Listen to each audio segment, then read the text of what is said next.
with the cold card hack, I think it's important for me to come out and start talking about the importance of cryptocurrency and why Bitcoin being attacked is an attack on the entire industry. Cryptocurrency is the one marketplace where people individually determine value. Every other value system that we have essentially is regulated by central powers. However, Bitcoin, Ethereum, Solana, these tokens are purely derived on the investor belief that this blockchain or this space on the blockchain has value.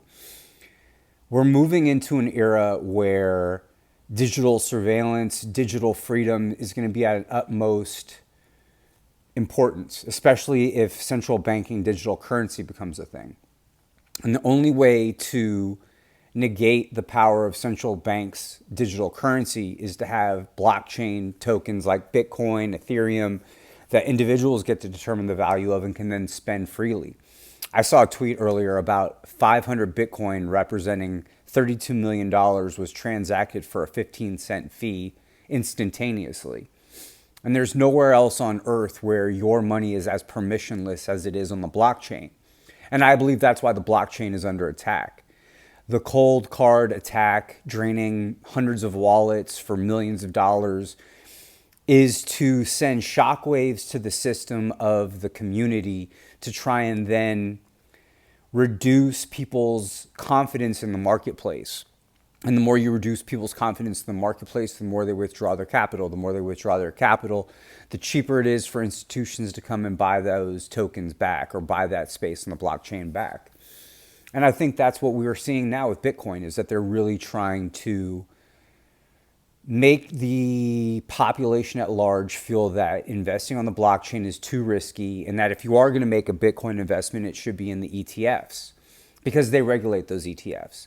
Now, in full disclosure, I think we're starting to see more and more banks that will let you loan against individual Bitcoins that's on chain.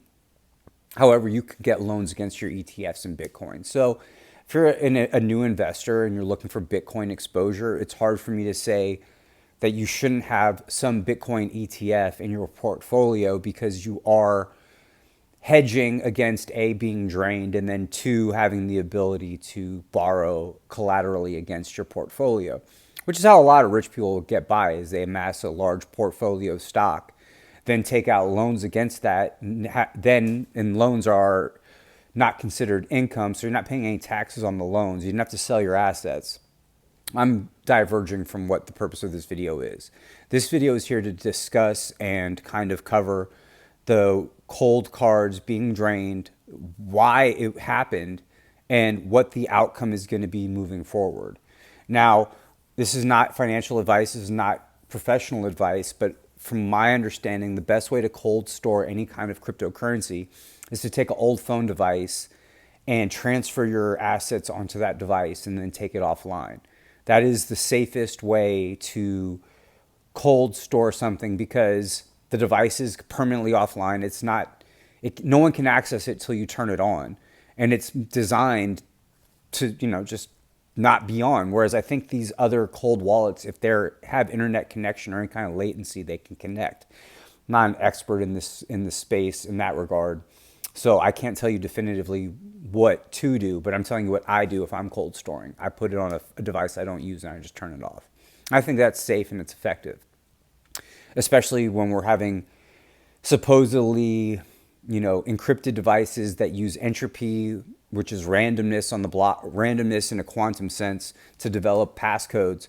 If those can be hacked, it's almost impossible to say that anything, especially moving into the quantum era of computing, that can't be hacked except for something that's physically offline.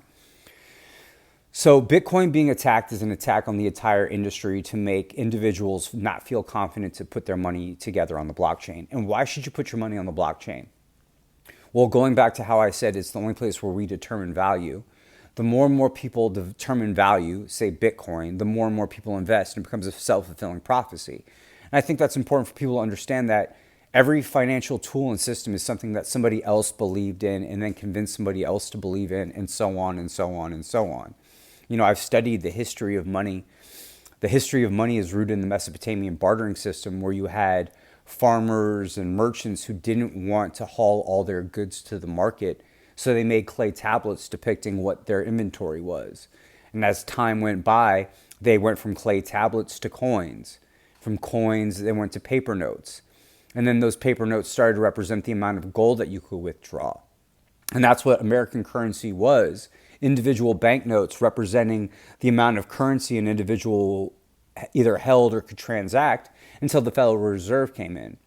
And the devaluing of the fiat currency by not associating it to a gold standard is one of the reasons why inflation is so rampant, and another reason why I personally believe in cryptocurrency is the more fiat currency they print, if we as a society determine, well, the more you print, we're just going to save in cryptocurrency on a blockchain, which is, even though it's theoretically limited or it's a limitless amount of projects could be existing on a blockchain, but there's only 21 million Bitcoin, right? There's only X amount of PZ tokens. There's only 420 trillion PZ tokens, right? And the more we as a society decide to put excess liquidity onto these spaces on the blockchain, the more those values become inevitable. And I think that that's something that we all need to remember. Everything that you value is because somebody else determined value for you, and then you decide to follow in a chance or in an effort to continue to grow your capital. Because time is our greatest asset. We trade our time for fiat currency. And if you're not putting your fiat currency into an asset class that will have a future appreciation, essentially you're working to depreciate or devalue your essence. So the cold card attack on cryptocurrency is just another way for the powers that be to try and reduce your confidence in investing on the blockchain.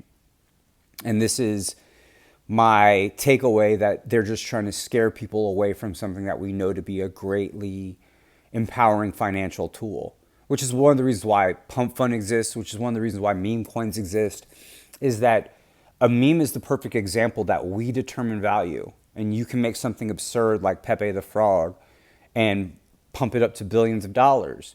Or in the case of SHIB, which is what got me into cryptocurrency in 2021, a decentralized finance ecosystem that's meme wrapped, meaning that the token unto itself has no value or function on the blockchain except for being able to stake it like on Shibarium, or except for the fact that it's going to be reduced in supply every time the Shibarium blockchain transacts.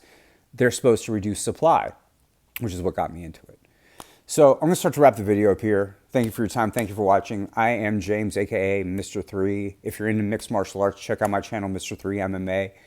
I'll be making more videos like this where I just kind of talk more about the state of cryptocurrency and not necessarily specific projects, because I do really feel like in this era, any project could become Bitcoin the more we as investors and as a community decide that this is the token that represents us.